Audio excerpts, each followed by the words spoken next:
So here Gurbani is just saying that we're talking about two of these elements. We're not actually going into any of the detail here. It's saying manne surt hove man budh. Surt is with accepting, you become aware in the present moment. Surti. Awareness in the present moment is a outcome of this state of manna.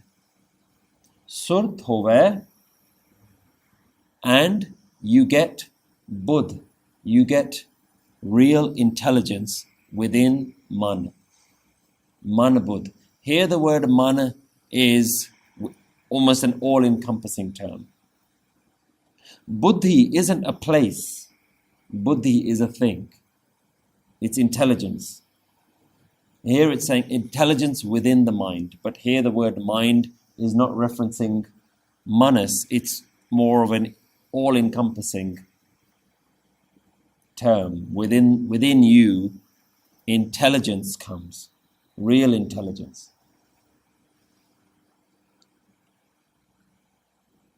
So, manne, by accepting, surt, awareness, hove, occurs.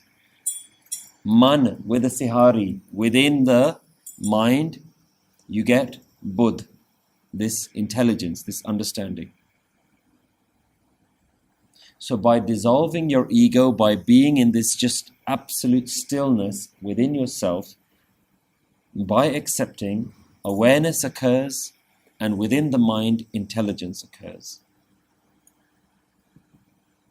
Manne surt hove man budh.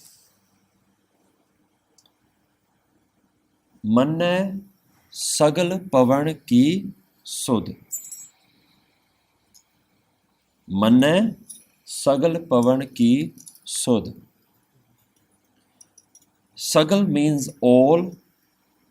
Pavan, if you notice the word pavan doesn't have an ankar.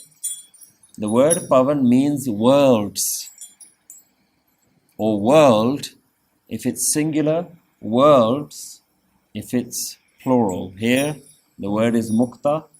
It doesn't have an ankar. It means it's a plural word. Manne sagal pavan ki sudh.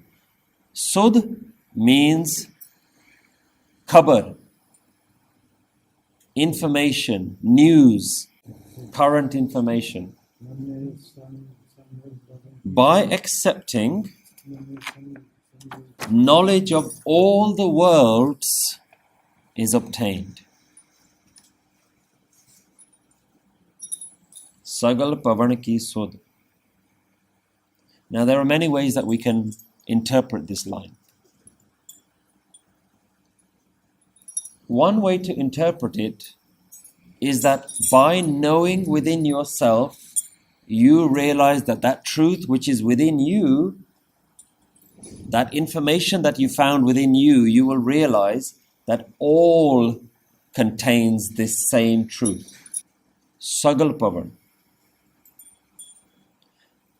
What you understand is what the previous information that was being shared about these worlds is that there are multiple levels, dimensions, where there are heavenly dimensions and lower demonic dimensions. But when you know the truth, you will know that there is no demonic space and no heavenly space. Or more accurately, there is no space where the divine doesn't exist. So even if you end up in hell, with this understanding, you know that hell is also a part of the divine. It's part of the divine spectrum. That all the demonic beings, ghosts and whatever you may believe in, they are all different manifestations of the one. And all the angelic beings and all the divine Devi Devte as well, they're all part of the one. This is the true information that you understand about all the worlds. When you know within yourself. Manne sagal pavan ki sudh. Manne moh chota na khaye. The word mu means face. Sihari means on the face. Chot means injuries, wounds. Na khaye. By accepting, one does not endure injuries on the face. So what do we mean? Moh chota na khaye. It doesn't mean that on the face you will not receive any blemishes. Yeah? It doesn't mean that no physical injuries can touch you. That's not what it's talking about. Because if we look at our own history, you look at all of the great shaheeds, the ones who died in battle, they received injuries. Yeah? So this does not mean that on your face you will not have any injuries. There's a deeper meaning here. One way to interpret it, if the previous line may be talking about heaven and hells, one of the ideas is that when you go to hell, you will be beaten and tortured. But if you are in this space,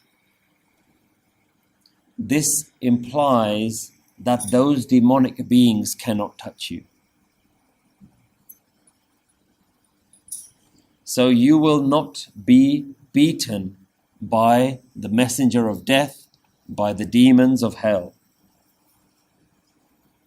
Another way to interpret this is that your face does not show the scars of lots of emotional turmoil. If you're the person who's gone through a lot of trauma in your life, it shows on your face. You can tell that somebody has lived a hard life. But manne, by being somebody who's let all those things go, who's moved on from them, who's detached from themselves and their past, their face doesn't show that. Manne moh chota na khaye means that they no longer carry the burden of all their past suffering on their face. Because they don't attach themselves to their past. They don't attach to their suffering. They've gone beyond the Maya part of them, to the point that they just simply observe the hukam as it's happening, but they're detached from the hukam. They're unaffected by hukam. The whole world, the universe unfolding is just a game, a play. Because even if their body is enduring pain, they exist in a place beyond that. Now you think about our fifth Guru, the Shahidi, the torture that he's gone through, and yet the people talking to him, he says, like he's almost unaffected. He's talking to them like he's just in a state of bliss. His body is being burnt, but his state of being, his mind is in a state of bliss. Because he's in Naam all the time. He has transcended the body. He is not sitting within the body, within the suffering. He is suffering. The body is suffering. But he's not suffering. He's beyond that suffering. He's simply witnessing the suffering as something that's just happening. Manne moe chota na khaye. That even at the brink of death, they're not suffering. And this connects on to the next line, Manne jam ke saath na jaye. Here the word jam means the Jam Raja, Jamdut, Yam Raja, the king of the dead, the one who takes you to the land of the dead, the one who comes to collect you. Yeah, in English we call it the Grim Reaper. In the Abrahamic traditions, he's been referenced as Azrael. the angel of death, of the dark. Yeah.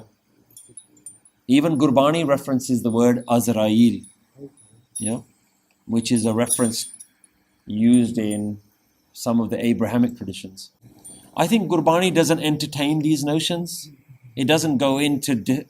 because if everything is ik, then everything is a function of the oneness. Yeah. So if we see some of these lines that we've covered so far, we'll notice that actually it repeats some of the themes that we've seen in Surya as well. The first Surya verse is very similar to this. In there, we talked about Surya Tarat Taval Akas. You will know about the earth and the heavens and the skies. Yeah? And here we've said, Manne Sagal Pavan Ki Sud. You get information of all the worlds. Yeah? Surya Deep Lo Patal. And there it also says, Surya Pohe Na Sake Kal. Death cannot touch you. And here it says, Manne Jamke Saath Na Jaye. Yeah? So it's not making a distinction like Surya is like level 1 and Manne is level 2 or anything like that. It's just this idea of the people who are, because they're the Surya people, it says Nanak Bhagtan Sada Vigas. So it refers to those people who are in that, who have understood and live in that way of living as Bhagats. Yeah? So it's not to be seen that Gavya, Surya and Manya are like level 1, 2 and 3. We need all of these. The person who has perfected their life is one who has experienced all of these. Yeah? Gavya, Surya and Manya. Aisa naam niranjan hoy. Experience the part of you that is not emotions, that is not thoughts, that is not memories, that is not identity. When you take all of this out, what are you left with? That's what we're talking about. What are you left with? And this, you cannot be taught this stuff. You cannot read about this. You simply have to know it within yourself. Think of these like layers on an onion. All of these you have to peel back one by one. You have to go and you have to keep exploring until you find that within you that says, I am you. Aisa naam niranjan hoye. If you go and know it within yourself, Jeko man jane man koe. The second man there has a sihari, within your own self. If you go and have seen it within yourself and have understood it and accepted it within yourself, then you'll know what naam is, then you'll know what this niranjan is.